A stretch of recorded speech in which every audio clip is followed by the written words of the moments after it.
last week, we talked about just databases. You guys saw some databases and you saw your entity relationship diagrams and how that can kind of document everything for you. With your database, just like anything else, a picture is worth 1,000 words. So if you can find your database diagram, bless you. That's going to get you really far in knowing what's in that database. Can you imagine if I was trying to run queries and stuff against this without having this diagram? What would I do if I didn't have this? If I was working with that SQL Server Management Studio and I couldn't create that database diagram because it was crashing like it does on it, I would have to keep going to the columns of every table and kind of trying to figure out which tables were related to each other to figure out if there were some sort of relationships. Last time we saw how easy it is to format a select statement against a single table, right? One table in our database, we can select data from that table. But we also saw really quickly that most of the time we're going to need data from more than one table. Because our one table is going to give us information about our vendors, but it won't give us any information about all of the invoices or bills we've gotten from that vendor. So we have to join tables together. So if you look in Canvas at your announcements, there's an Excel file that I'd like you to download. It's just vendors and invoices. So all this is just a little piece, a snippet of our database tables, the tables that are the vendor table, and let me make sure here, the invoices table. So let's take a look at this in Excel. Got it all color-coded for you. It's actually just too colorful is what it is. So each of these different lines is a different vendor. Remember, we decided last week that vendors are people that we owe money to. So they give us supplies, so we have to pay them. So if we look at our vendor table here, this has got the majority of the columns in our vendor table. You see we have our unique vendor ID. We could never have two vendors with the same ID, right? Because that would violate our rule that we have to have a unique key. Then we have our vendor's name and their address and city and state and zip code and their contact person and terms. So it looks great. That's pretty easy to manage. What about our invoices table? Let's take a look at that. It's on this other tab in Excel. We just have a few pieces of invoice data here. So let's take a look at this. Whenever I'm looking at an invoice, how do I figure out what vendor that goes to? I look at what ID, the invoice ID, the vendor ID. The invoice ID wouldn't help me. And I really want you guys to think about that because every one of you is going to try to do a join in the wrong column. That wouldn't help us at all because we want to know what vendor was associated with this invoice ID. So we would have to look at this vendor ID. Here's one that's for vendor 34. And then we would have to go to our vendors table and join it with our vendors table, looking at that vendor ID 34. And so we see that that first invoice was for IBM. So we would have to do that manually, right? The database is going to take care of that for us. Now, question, why wouldn't I just, for every invoice record, why don't I just keep all of that vendor information right on there? Thousands and thousands of them. Why don't I just keep all that? That would be inefficient. It would be super inefficient.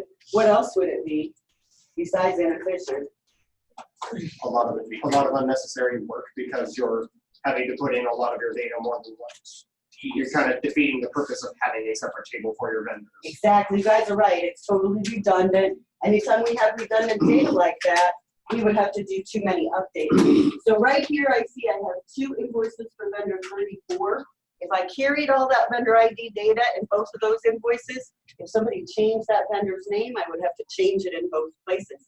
If that vendor had 1,000 invoices, I would have to change their name in 1,000 places. And then if you miss one, that can cause problems. I would have inconsistency with my data. So if you ever see someone, last year was really funny because one of the people that I've had in a lot of different classes just started laughing, and he said, my mom runs her whole business using Excel.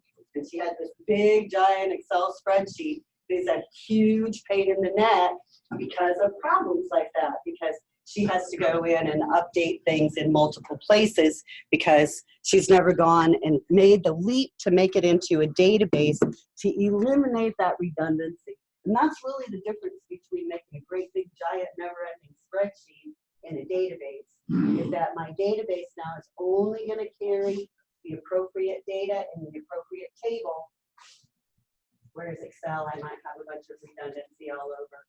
Okay, so what else does this tell me? How many, let's go back to our vendor table. How many invoices does Data Reproductions Corp have?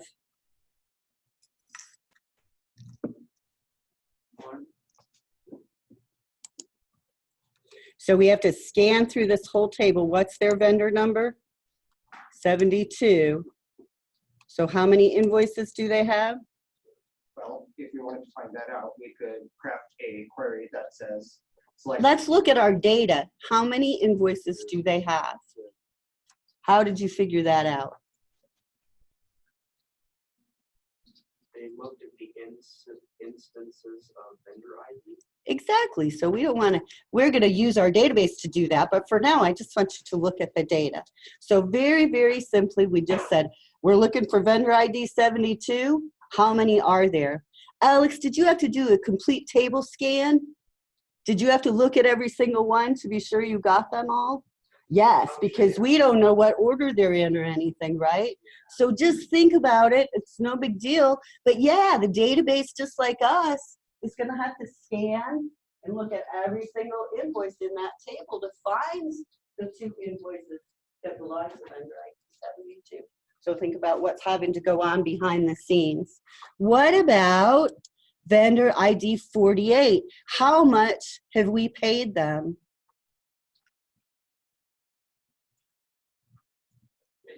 $856.19. That looks right. They have one invoice. They just have one. So again, doing our table scan, which is really small, we see their one invoice.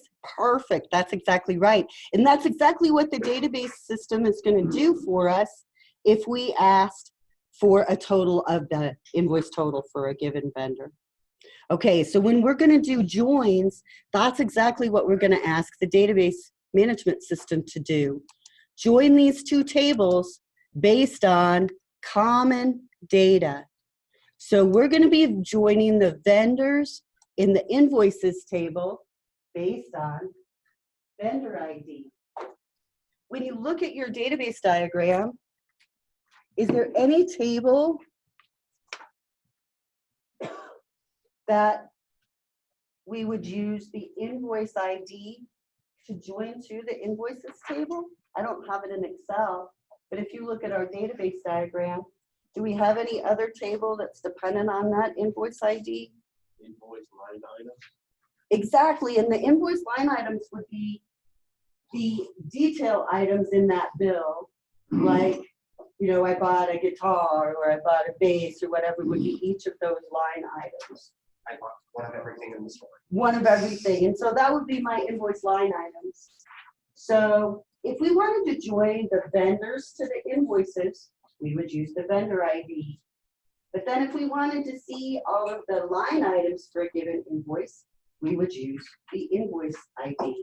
So let's try some practicing. Really wanted to show you that, and you can get this Excel spreadsheet out anytime and think about how do these numbers really relate to each other? Because when we're doing a join, that's the most important thing. What's our join column? Our join column has to be like. It has to be alike. So could I join a vendor ID where it's equal to a customer ID? Probably not. No. It wouldn't give me valid data, would it? Because those aren't alike. So it's not looking at the same type of thing. So when you look at our database diagram, that's why it's color coded. to kind of try to remind you what columns you can join things on. So if I look at my vendors, it's got that little green line to the vendor ID and the invoices. So that's not a normal database diagram thing. I kind of added that to help us as we learn how to do our joins, to know what columns are actually related to each other. All right, so I've got this really quick join thing. We're searching from selecting data from 2 or more tables. The first type of join we're going to look at is called an inner join. And the syntax is, I'm going to start out with my standard select statement with all of the columns that I want. So select, and then my column list, just like my standard select. Then my from clause is going to list a table. In this case, this example, it still only lists one table, just like last week. But then it has this special keyword join, and it says another table. And then it has an on keyword to specify how to join the 2 tables. Now, before we look at what that really means, because I know that's kind of, what you say, we're going to think about how these are defined. In my from clause, I specify a table name. That's going to really be my primary table in the join. After the join keyword, I specify another table name. That would be the joined table. In my join, the table that's named right after the from clause is the left table. And then the table that's after the join keyword is the right table. And that almost makes more sense if this whole line of code is on one line, from table 1, join table 2. And a lot of people use that syntax that way, but our book likes it separate. Then the on keyword says, what columns should we compare? So let's think about this before we try one. An inner join means the database is going to do a table scan of that table on the left. It's going to pull every piece of data that we ask for in our column list. And then it's going to do a table scan of the table on the right, asking for every piece of data that we mentioned in our column list. Then it's going to merge those 2 result sets based on our join column to produce our final output, our matched rows. Okay, let me get out of here. I'm going to go to OneNote, and I want you guys to think about OneNote awesomeness. So for OneNote, I created a tab that is the Chapter 4 PowerPoint, and I imported that presentation from Canvas. I'm going to give you a second in case you want to do that. I know it takes a minute to do that. The beautiful, glorious, color-coded PowerPoint. Our textbook makes the most boring ones. By the end of the semester, I'll be color-coding them for you because they drive me crazy. Okay, so if you've got your PowerPoint, I'll give you a second.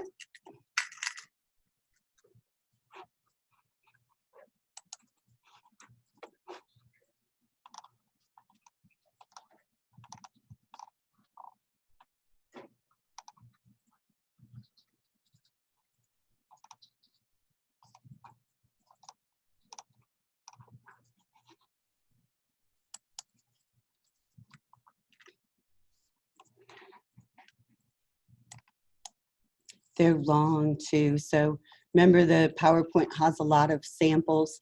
Unfortunately, it's hard to copy the select statements from it. They do, a lot of them are embedded as images. So, okay, and then I have another tab that I've created just for Chapter 4. And first of all, I want to leave this information up so you can get it. The first thing to do is go search Google and find an image that shows an inner join. Because this nice Venn diagram explains an inner join so well, right? Because it says the database is going to look at everything in table 1 and it's going to look at everything in table 2, and your output is going to be to match up between the 2 of them. So find some pictures online. Just use your snipping tool. You can snip this one off the Zoom session if Google won't cooperate. Now, the other thing I have here on this OneNote page is I do have a snip from our textbook or the PowerPoint about the syntax for that inner join with that picture.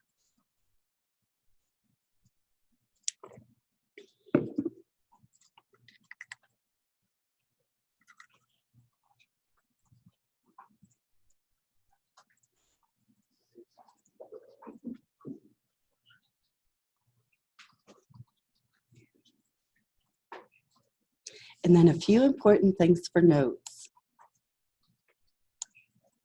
First of all, I started some notes up here with just a number 1 for joins. And then I did an indent. And I think that OneNote starts taking off, making it a nice outline for you pretty quickly for an inner join. So our inner join, basic things that we need to be concerned about. Let's come back to after we do a few samples, okay? Because I don't want you guys to type all that in right now when you're like, what does this mean? Let's try it. Okay, I've got SQL Management Studio open. I'm going to go to the PowerPoint, and I'm going to look at page 5, how's kind of the stuff that we were looking at with our Excel spreadsheet. I'm going to go to my database. And as I open things here, I'm kind of like making that my current database. So that use statement does the same thing. Can you guys open your database diagrams? I wonder if I modify it, if it'll crash. No, mine doesn't ever I do that. It still crashes. Yeah, and I did it this morning. So. I just had to try and watch it crash. Ah, the death. Oh, it started back up.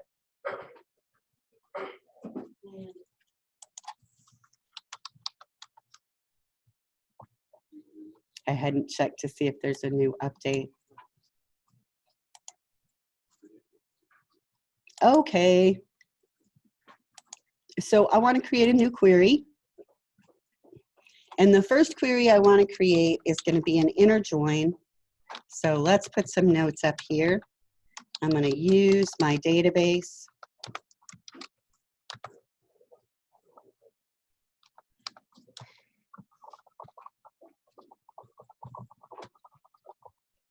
And we'll say this query is an inner join.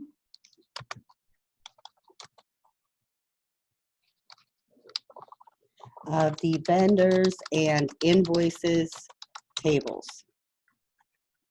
Okay, so in my select statement, for this first one, let's just select our invoice number and vendor name.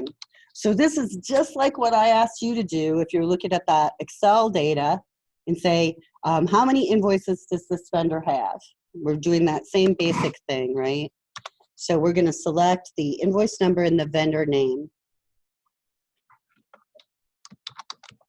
In our from clause, we're going to specify that our primary table is our vendors table, but we want to join it to our invoices table. Now, how do we want to join those? Well, we'd like to join them on, now this is a little bit different syntax. We're going to specify our table name, followed by a period or a dot, followed by the column name. Why? Because vendor ID occurs in both tables. So we can't just say on vendor ID. I think SQL should let us, but it doesn't. So we have to actually specify that vendor ID be equal in both tables. So vendors.vendor ID equals invoices.vendor ID. And I'll close it with a semicolon so it doesn't end with that error. Can I ask a weird question? Sure. Is this the only time we're ever going to use a semicolon at the end of that? Or? We are supposed to, so I just had it done the first week, so I was being a bad girl. So we got to slap my hands and make me do a semicolon. I'm getting errors saying that invoice number doesn't take this. Let's see if I get the same thing.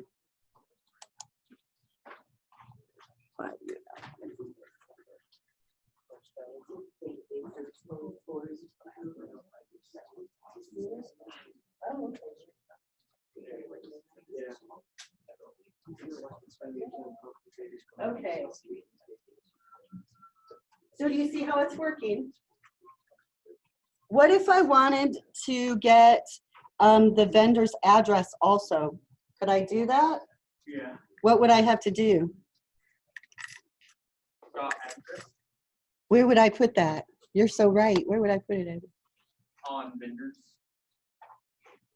On vendors? Well, if I just want that column to show up, could I just put it in my select list? Yeah, so we only want to put stuff in our on list that are things that need to match to create this join condition. So think about it. We're taking these rows from this table and these rows from this table, and we want to join them together to have one output set of rows. So let's select everything. I'm going to change this. Instead of select these two fields, I want to select everything. Now that's going to give me all the columns from both tables. So every time a vendor ID matches an invoice, I'm going to get the output row. Now notice how this row has all of the duplicate stuff, our output row, because now we've got our vendor duplicated for every time they have an invoice. So we're seeing all that duplication that we would see if we were doing the whole database in Excel. So we can select everything. So notice it's giving us first all of our vendor columns, and then it's starting to give us all our invoice columns. So in our select clause, the order we have that column list determines what order the columns are displayed. Questions about that one?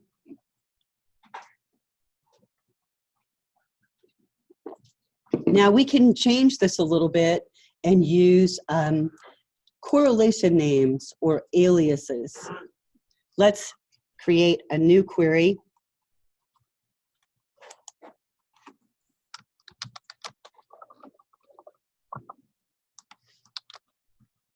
And this time, we're going to use correlation names.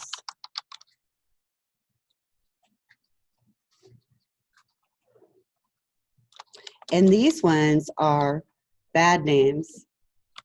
They make the query more difficult to read. So let's see if we like this example or not. So we're going to select our invoice number,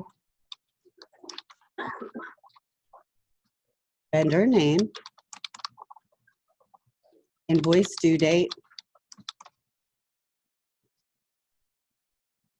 and then we want to select that outstanding balance, that calculation I told you last time we would be doing a lot. Invoice total minus payment total minus credit total as balance due.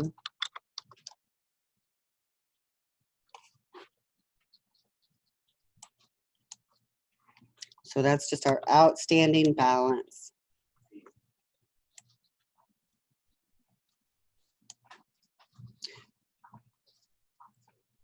As you guys are using this database this semester, you'll have to decide if you think they should have just put a balance due field on the table.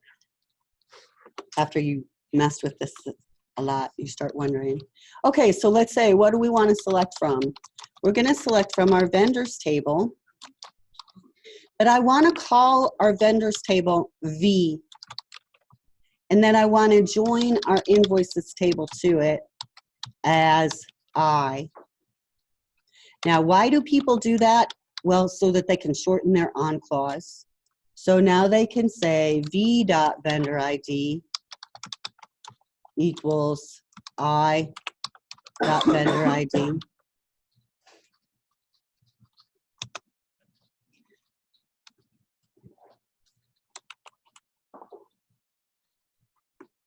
So that'll work pretty much the same as the last query we ran, a little bit different columns. The join clause, if you notice, is exactly the same. It's just that we added these as clauses, these correlation names. or these kind of synonyms. So let's run this. And sure enough, I do get some output.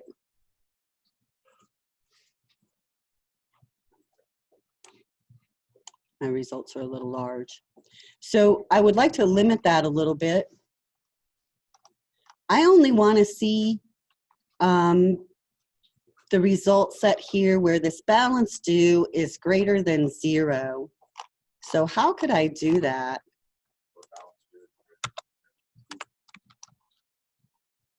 Can we use that balance due field in our where clause?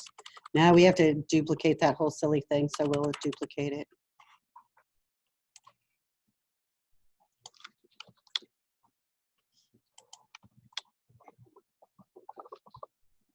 So I just would add the where clause, just the same as my where clause before I was joining two tables.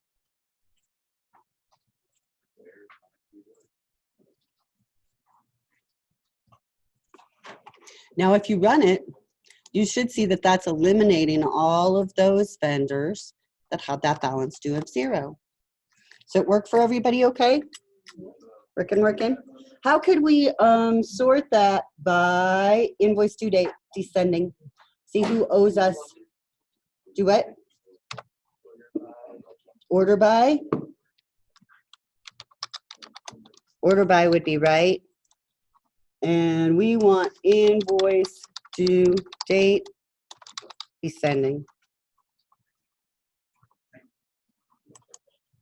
It's a long title for a table.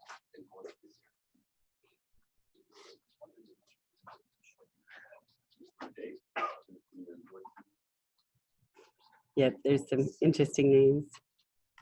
Okay, so that adds in that correlation name. Now, you'll see that a lot. You're going to see it quite often, especially if you're looking online for things.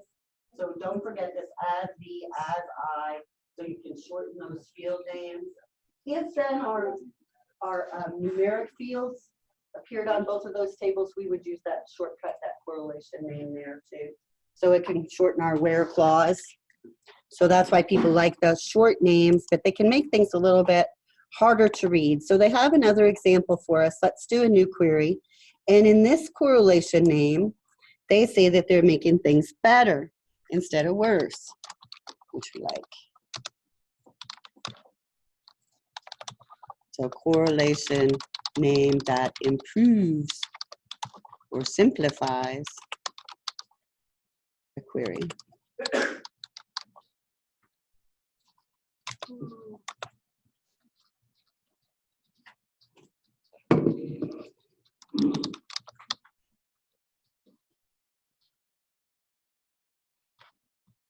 We're going to select that line item amount, which we saw when we were looking at our ER diagram earlier, is going to be, we're going to have one line item amount for everything, every item that was on our invoice.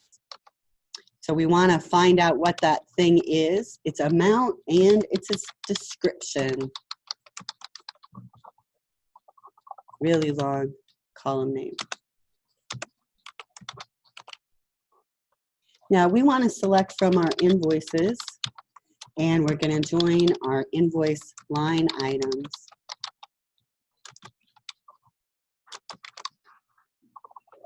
Now, because the invoice line items table has such a long name, we're going to give it a correlation name. We're going to call it line items. So notice instead of just doing the I, which would be really bad in this one because they both start with the I, we're just shortening it to line items. And you could probably find a lot of database people that would disagree with your book on this. They would say, no, the one letter is great.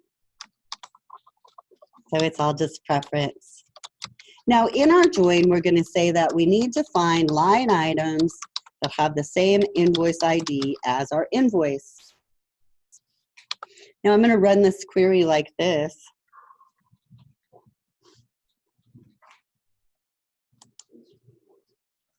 And there I'm seeing the different items on my bill.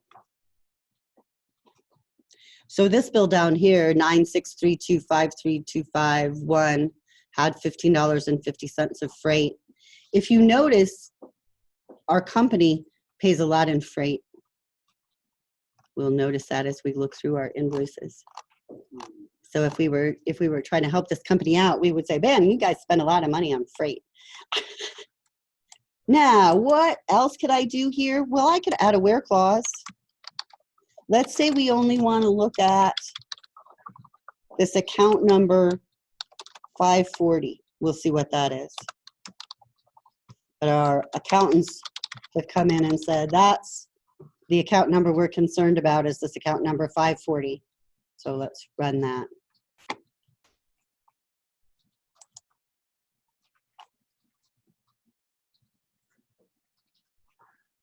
Some sort of card deck things, huh?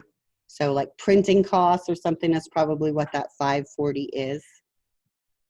We don't know for sure. All we know is that's what we were asked for.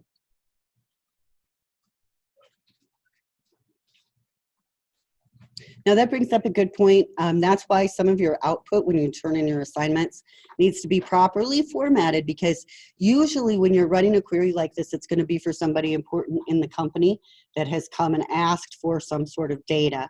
So we always want to make sure our output result set is somewhat professional to look at. So that's why we can use so many of these correlation names and things to make it look good. Questions about this one? Does that make sense to you that we're going to those different tables and getting all of that different data?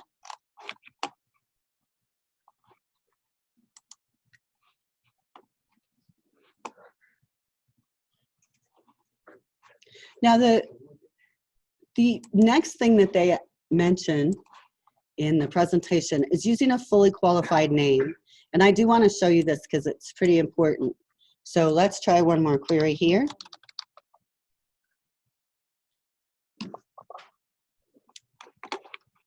And we want to get some stuff.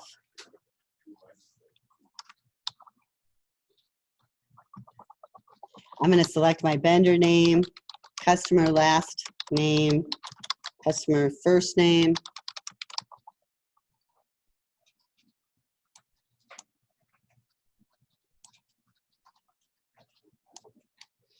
And I'm going to get all this different stuff. Vendor state as state. And vendor city as city. Now in my from clause for this one, I can actually specify the server name. Let's see what our server name is. I don't know if our server name is that really long one. Might have to mess with it and find out. DB server is what they show. Dot database name. So my database name is the Riley RE. Dot DBO, which stands for database owner. And finally vendors. Now, what in the world is all of that? Well, sometimes my company might have databases all across the country or all across the world. And I might need to run a query that pulls all this data together from all these different locations. So I can't just always use my database and have everything that I need. So sometimes I need to use a fully qualified table name. So my fully qualified table name is going to start out with the table name that I use, prefixed by normally this DBO. DBO stands for database owner. That's become kind of a common thing that's usually not changed, but it can be. Then before the database owner, it's prefixed by the name of the database, which is prefixed by the name of the server. So I don't know if that'll work because I'm not sure what our server name would be because Amazon just gave us one. We'll see. I could find it somewhere. But if we have to, I'm just going to go ahead and try this from clause. I'm going to join. Let me see how mad it gets at me. I'm just going to try vendors.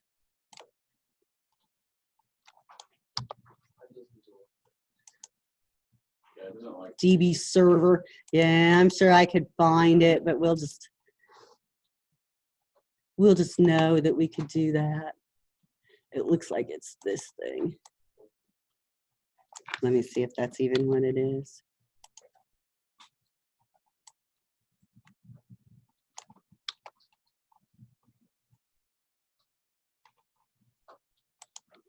Got special characters, so I would have to do those square brackets.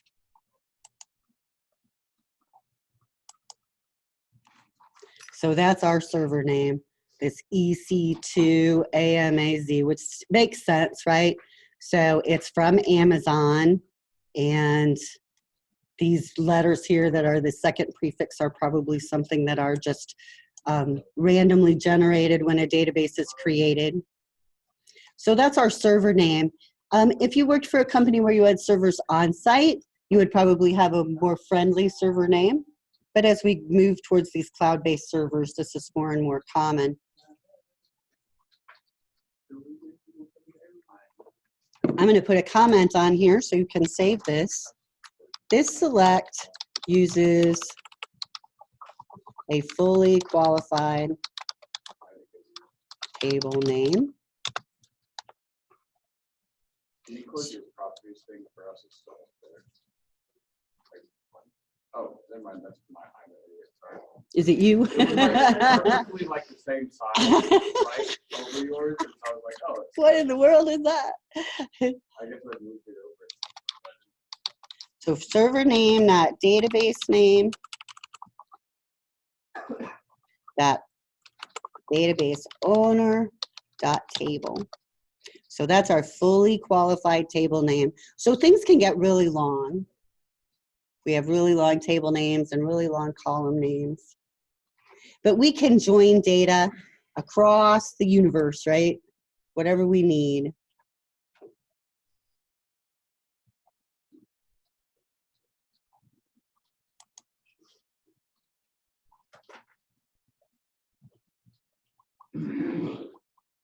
Because sometimes we might have to query across the globe, we can actually link a server. They show you this in the presentation. So we can use this stored procedure, add linked server, to kind of link a database server to ours so that we wouldn't have to specify that long name. We would then call it whatever short name we gave it. So we can do some things to get around that. Pretty common for people to have to do queries across multiple databases. Okay, what if we want to do an inner join that has two conditions? In our where clause or our on clause, we can just specify this condition and this other condition. Let's try that one.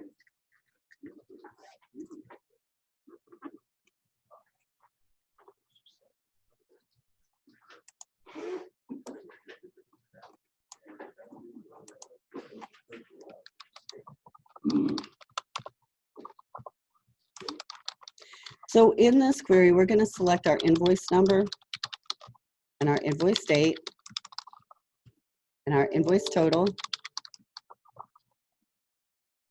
and our invoice line item amount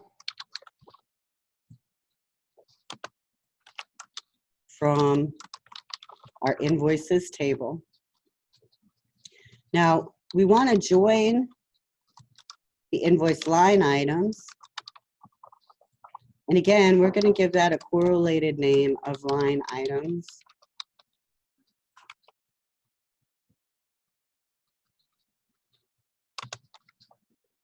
Now our on criteria. In this example, they have separated the on conditions with parentheses. That would be up to you.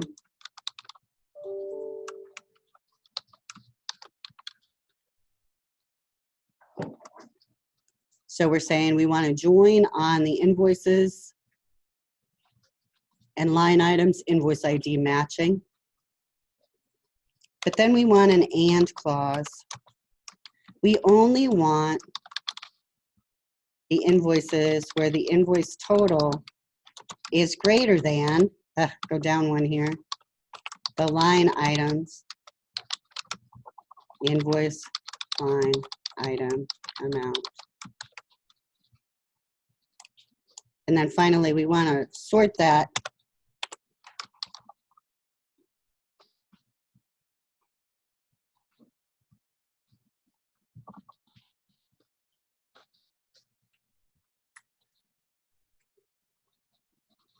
So what would that be getting? What is this and clause doing? I'm saying if the invoice total is greater than this line item amount, what are we querying here? What are we trying to get?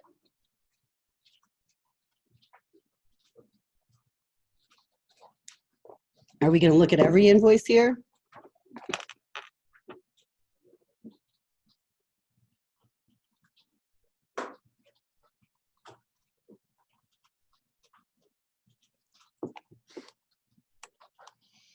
How could you decide? You're going to need to be familiar with your data. So how would you be able to explain to somebody what this query is getting?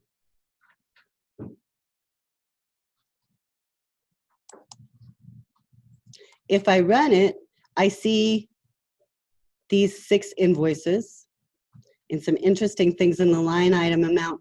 What if we ran this query without that and clause? Could we do that?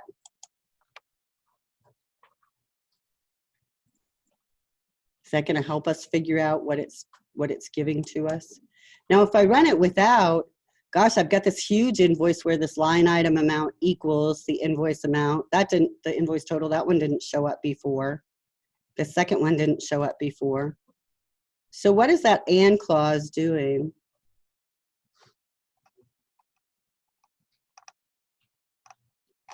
We can put it back in and run it again and think about it.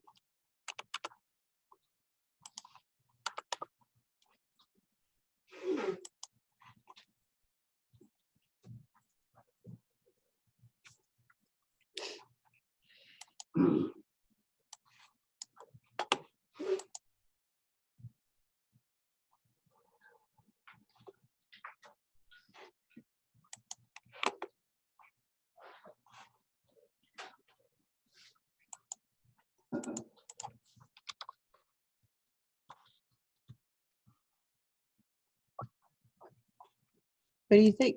It's given us invoices that have a higher total than the amount per item or per line item. That's right. Are these people who bought a bunch of things instead of just 1 or 2 things? That's what it seems like, doesn't it? So yes, you guys are exactly right thinking about it. So by adding this and clause, we're eliminating any invoice that only had one thing, right? Because if that line item equals the invoice total. Now, that's a really interesting way to think about our data. And as a data analyst, somebody who's responsible for running SQL queries, you know, that's kind of stuff we want to think about. Is the and words gonna be like where? It would be just like where. And it's actually going to tell us that a little bit later in the presentation. And it's a super important point because when we're doing this type of join, we could just say where. We could change this up. We could say we wanted to select from invoices, comma, invoice line items, where, and we can put all of this on clause in our where clause. That would be illegal for us because that would be using an old school syntax where they use the where clause to create the join syntax. So for us, we are going to be required to use this join on keyword. So you guys might see that, so don't be confused by it, because in the older versions of SQL, they just use the where clause to cause all these joins to happen. So why don't they use the where clause? It's pretty much the same thing. Because they decided that the join clause is more self-documenting and easier to understand to people, and it doesn't hide selection criteria that is used in a join in the where clause. So now all our selection criteria is only in our where clause, pretty much, and our join clause has all of our join information. Okay. Just trying to keep them separate, because everything would get all mixed up. But yeah, sometimes I'll just revert back to that where clause syntax because it's very common. It's used for a very long time. All right, so we've got this great query that is selecting only the invoices that have multiple line items. Here's the same query with the where clause. And you could argue that the where clause makes it simpler. I don't know, to me it makes it a little simpler. It's just not the preferred syntax, so we can't use that.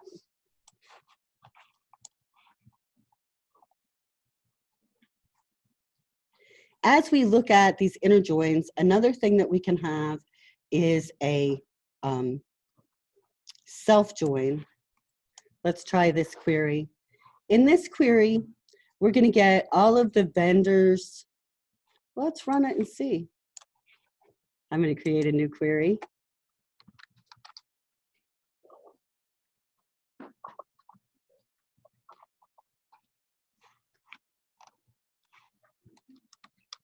Now this query is going to use the distinct keyword. Remember from last time, that means that we don't want any duplicate rows. So if it's a duplicate row, we want to eliminate it. We're going to get vendor name. And if you notice, we're using a synonym write-off called vendors one. We're going to get their name and their city.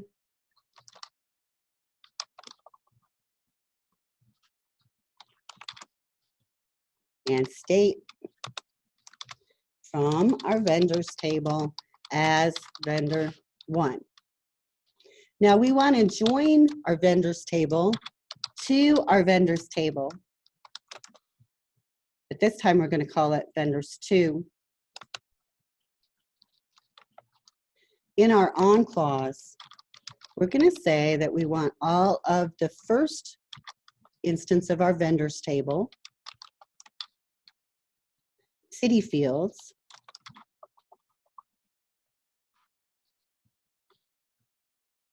to be equal to our second table city fields.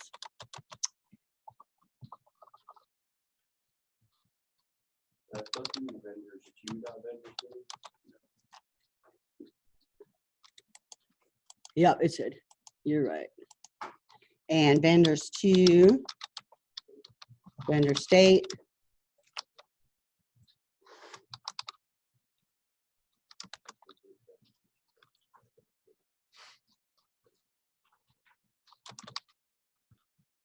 and, not ants. Our last one on this, we want our vendor ID to be not equal.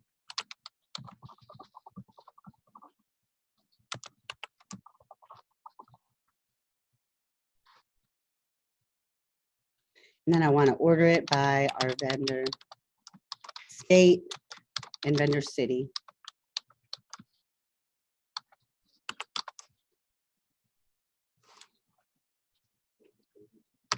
It really does not like that, does it? Nope, it's really mad. Now, I don't think I have any syntax errors though. Let me see. So I'm vendors as vendor one, join vendors as vendors two. Too many vendors here, they all start running together. I think that looks right. So this self-join makes Management Studio really angry, doesn't it? Oh, you on from your from statement, you put as vendor one instead of vendors. Ah. Look at him fix everything. Just that one letter, huh? So you do the less than and then greater than instead of the exclamation equal. Yeah, because that's not.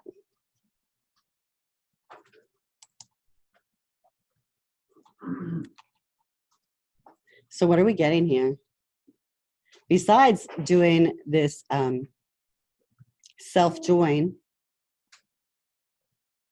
what was our business purpose here of doing this self-join? As I look through, I see I've got vendors in Phoenix and Fresno and a whole bunch in Fresno, Pasadena. Can you tell what it was trying to accomplish besides just the syntax? Let's put that in here. This is a self-join. So this self-join returns cities in common with other vendors. So whenever we're looking at this select, we're saying, I have this big pile here, result set of all of the vendors. And then I have another big pile here of all of the vendors. Now, as I look through them, I want to know, are their cities equal? Are their states equal? And their IDs are not? If so, then they're in the same city and state. So I'm putting them in my result set output, matching them up that way. And so that's giving me the vendors that are in duplicate cities and states as each other. And here is an awesome example that we don't need to type, but we can. But in this one, we join 4 tables. Now, if you look at your database diagram, your ER diagram, one place where you might have to join 4 tables would be if you wanted to look at the customer's orders, right? Because we would have to start at the customers and then join their orders and then join their order items. And then if we wanted to know what the order item's product name was, we would have to join it to the product table. So when you look at this, the order matters. It does matter. I'm starting with the vendors table. That's my primary table. Get all of those first. Then get all of the invoices that match that vendor. Then get all of the line items that match all of those invoices. Then finally go get their account numbers. Do you guys want to run that one? We better try it. I'll be done with her. Because it's a biggie, and I think you'll have one pretty close to that in your assignment. So it's a monster. Let's start out here. Select. You did the lowercase bit again. You what? Your row is lowercase. It's not supposed to be. You told us to get on 2 for that. Go can be lowercase. It's the other ones. Yeah. But I'll make it uppercase for you because you're right, I did. But I think go can be lowercase. It might. Shouldn't matter. You're so good. Invoice number. Invoice date. Invoice line item amount. As line item amount. Really not that much shorter, huh? And then finally, account description. Now we want to select these from the vendors table to start. Now you'll see our book kind of switches up their syntax a little bit because they were showing us the join criteria on the same line, but then for this one they kind of switch it up and they say they want to join invoices on vendor ID. So whenever we're doing these joins, we should be seeing that same column name on both sides of our equal sign. Then we're going to join our invoice line items on invoices.invoice ID equal invoice line items dot invoice ID. One more. We want to join this GL accounts table on invoice line items dot account number equal our GL accounts account number.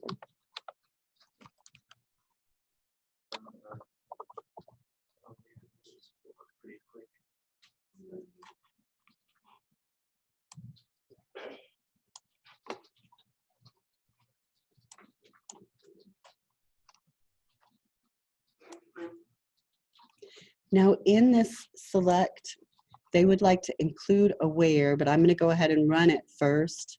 See where my error is. Joint invoices. Isn't it vendors?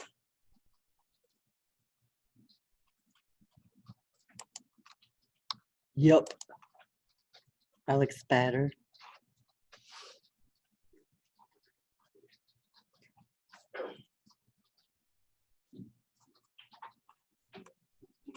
I'm going to execute this before I add my where clause. Now, we have all of these items here. Notice it's just showing us invoices over and over because they have multiple items on that bill.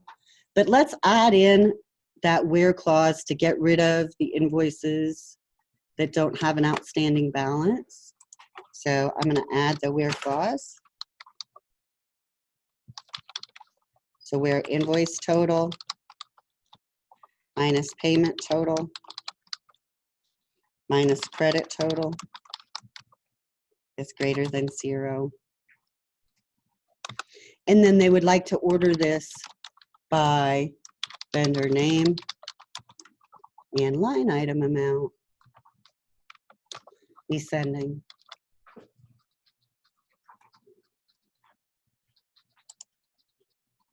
That limits our output tremendously. So as we're developing an application, we might have some people that are creating the queries and other people that are creating the program code, or we might have the same people doing both.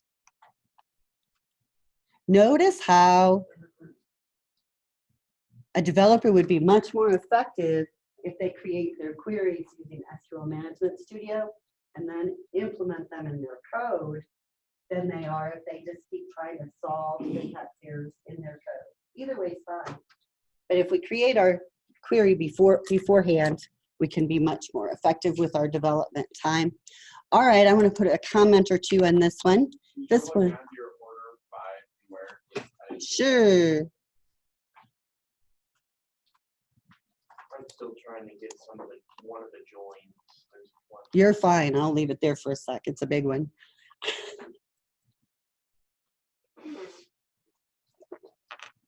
Yes.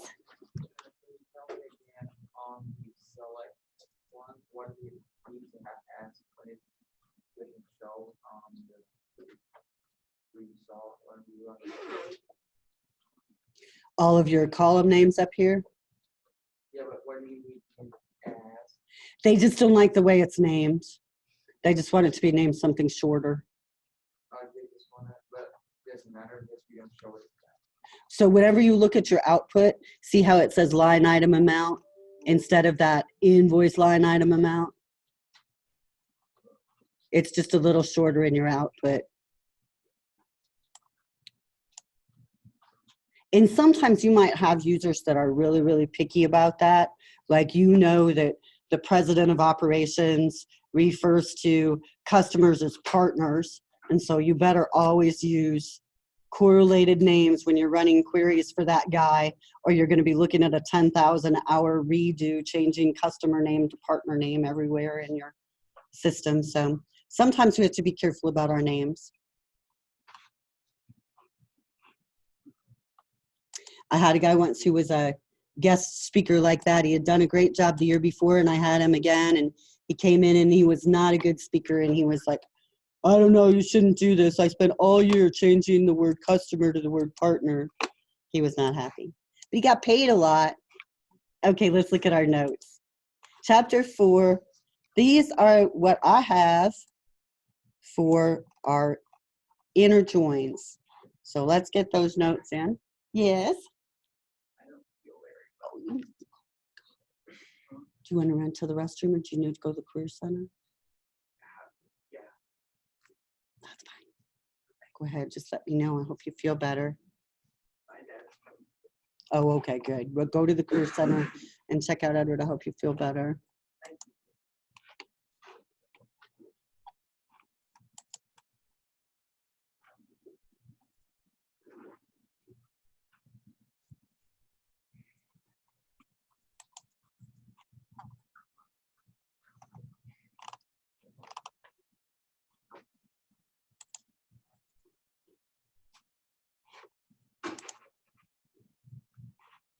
So I just get all these in. What we're looking at here is for our inner join. And in your notes, you want to say it joins two related tables to generate a result set. We're normally joining a primary key to a foreign key. Notice we don't have to, that's not a rule, but that's normally what's going on in a join. We like to use this explicit syntax that uses the keyword join and on instead of the implicit where. We can have a qualified column name where we do table name dot column name. We can have a synonym. Yes? Sorry to interrupt, but just for the sake of having something to put into notes, Uh-huh. would you mind showing us what the where version of that would look like? So What's that? Which one are you talking about? With the inner join, here's the old version where you just use a where statement. We can save one. Let's put one in our, So let's that we create one, yeah. Let me look at get that back and to it. acknowledge that that is the wrong way of doing it. You know how they always say you're not supposed to show students the wrong way, but they do. Okay, here it is. Tell me no. No, but I do think it's important. Let's put that one in so you guys have an example. I agree. It's a bad example, but you still need to have it. Okay, so this is going to be implicit syntax to form an inner join using the where clause. Do not use. But that way we can recognize when somebody. Yeah, I think you need to have it. Exactly. So in this example, we're going to select our invoice number, invoice date, invoice total, and invoice line item amount from our invoices. And in this example, they're still using the keyword join invoice line items as line items.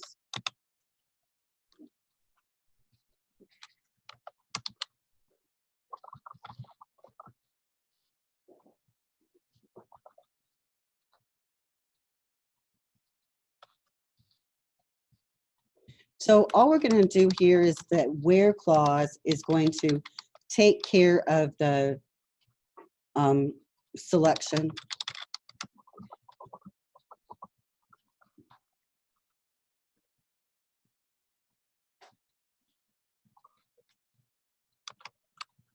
Invoice line item amount order by.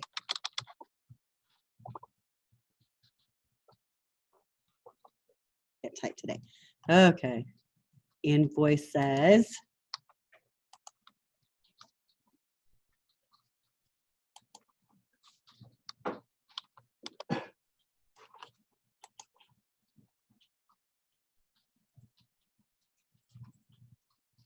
so in this example, we still are using the join and on syntax. So this is really okay. I'm going to get rid of the do not use.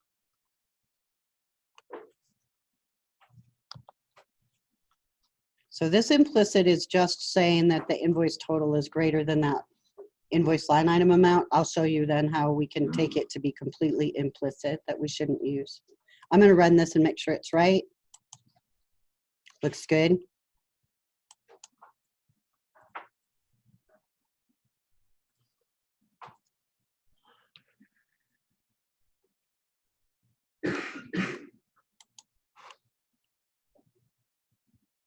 Someday I'll figure out how to get this thing to let me move it down. All right. So now I'd like to copy this select statement. I'm going to select the whole thing. And I'm just going to paste it. And I'm going to change the where clause. So now my where clause is going to say invoices.invoice ID equal line items.invoice ID. So I'm going to cut that and paste it to my where clause. And then I'm going to completely get rid of this on keyword. And instead of the keyword join, I'm going to put a comma there between the column name. What you mean, that is a little bit weirder and messier. So this one is completely implicit. So this would be bad. I'll put it back just a second. Oh, they're finally, every once in a while it shows me that icon. So completely implicit, do not use. So in this example, we don't have the join syntax at all. We've moved that join down into our where clause. Like I said, this was the syntax that was used for many, many years for SQL before the join statements became more popular, I guess. Now you should see that this should give you the same exact results. Shouldn't be any different. Now, besides the join statements being clearer to us, we actually are controlling the database management system a little bit more using those, because that first table we specify in our join is going to be used as the primary table to scan through and building this query, where in our where clause, it would be easier for us to flip things, and that would mess up our query. We might still get the same results, but we might be scanning 10 million invoice line items instead of 1 million invoices. So that could make a big difference on how much data is being scanned. So inner joins. Let's save all these queries. If you look at your file menu, you can choose save all.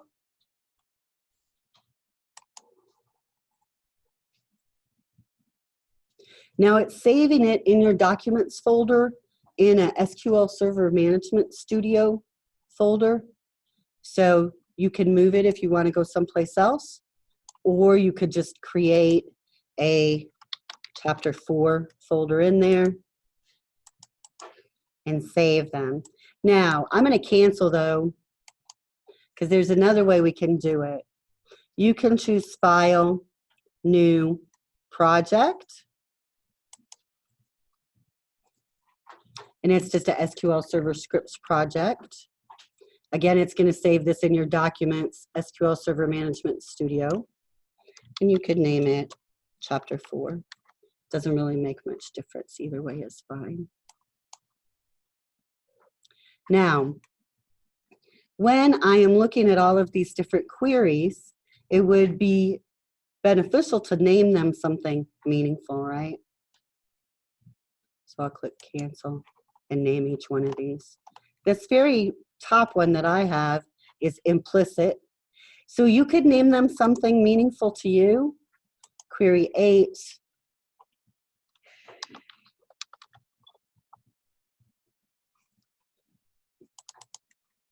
Implicit. And I'm not really 100% sure how it saves things with the project versus saving it in a folder.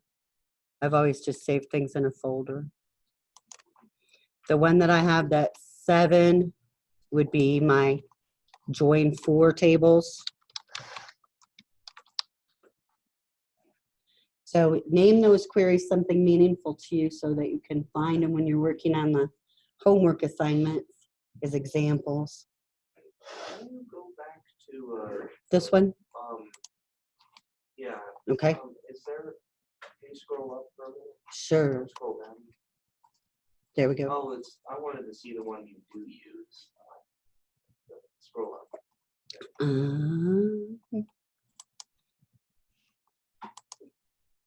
It was this one. What is that one? Yeah, 5 is what it's, mine's named. Should name those better. Forget it.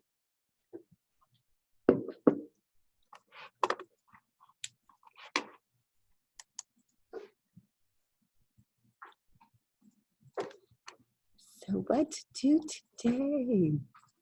Last time I asked you guys to create a small database diagram in your group just so you would get some practice. And there were some things I was like, oh, you can't do that, you can't do that. And we hadn't really talked about those things. So that was just to kind of try to get everybody thinking about it. And this is the same way. Here it is. I'll load this PowerPoint out to Canvas. I didn't know if we would get to it today, but I think we can. So you know we're a music store, right? That's our business here, our company that we're using. And we've had a recall. So our music store got information. Whoops. It's going automated. Stop it. Got some information from Gibson. Stop it. That are Les Paul models, which we call product number 2, has been recalled. So there was a problem with the wood, and they are recalling those guitars. So we need the following things. Your management has asked that you produce these 4 things for them. So you're going to work with your group to get these 4 things done. And I'll be creating the assignment for you to turn them in. You'll be turning in 1 for your group. The most productive and effective way to turn this assignment in would probably be to add a slide after each of these with the resulting data. But that would be up to you because it is going to the president of the company, so you want to make sure it looks good, right? Okay, so first of all, for us, that's product ID 2. So we need to know all of the customers that have purchased one of these guitars because we have to get a hold of them. So the list needs to include the date they purchased it, the invoice number, as well as the relevant customer information. What would be relevant customer information? Contact information. Like their name, address, that kind of stuff. So I think I had one last year that didn't have the customer's name on it. That makes it hard to find them. Okay, then secondly, how many customers are affected? You're already going to have that information basically from this query, right, as to how many were affected. And then we would like a list of just their mailing addresses of those customers because we would like to be able to give that to somebody so that they can send out a mailing. And then lastly, we would like a list of the total amount spent by our customers on this product. You're not ready necessarily to do this one yet, so you might want to hang on to this, but if you want to look ahead into the next chapter to see how to do that summary, you could. So this one you're not quite ready to do, but these ones you should be all set and all ready and comfortable to feel like you know how to do them. Okay, so a few things. First of all, make sure that your group got their database diagram made and you showed it to me last time and we all felt like it was a nice warm fuzzy cozy database diagram without any problems or anything, and we'll keep adding on to those as we go. Second, your group might want to check to make sure everybody's doing good for tonight, that their homework is all on track and they're going to get it turned in. They don't have any problems. They don't need any help with anything. Speaking of which, because I remember there was some discussion about how to turn in those assignments. And so I'm liking on what the discussion was, and I'm not inclined to. The only discussion we had was that you could use the snipping tool instead of copying and pasting. So it might. What you're wanting is just the table that gets returned. Right, and some of them are very large, so you can just give me the first few rows. I don't need the whole thing. So. And you don't necessarily need the code for it either. It's I want the code. okay. Code most important. Yep. Okay, so database diagram, stuff due tonight, then start on this one. So we'll have time on Thursday to work on the chapter homework for this one too. So we'll go through the rest of our different types of reporting on Thursday. So we'll talk more about that chapter. Okay, now we had some nice stickers up here, but I don't know if they stayed. It looks like some fell, like only one of them stayed. Our group's the best off. Is this group the best? Okay, so this group is, or this table is group 2. This table is group 6.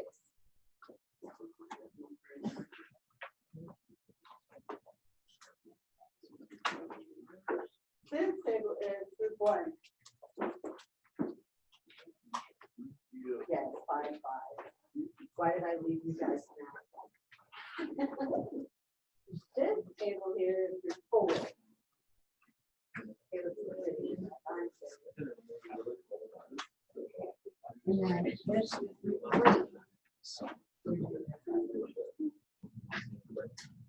3. I could just be querying all day and that explode of boredom. Ah, we can't do it.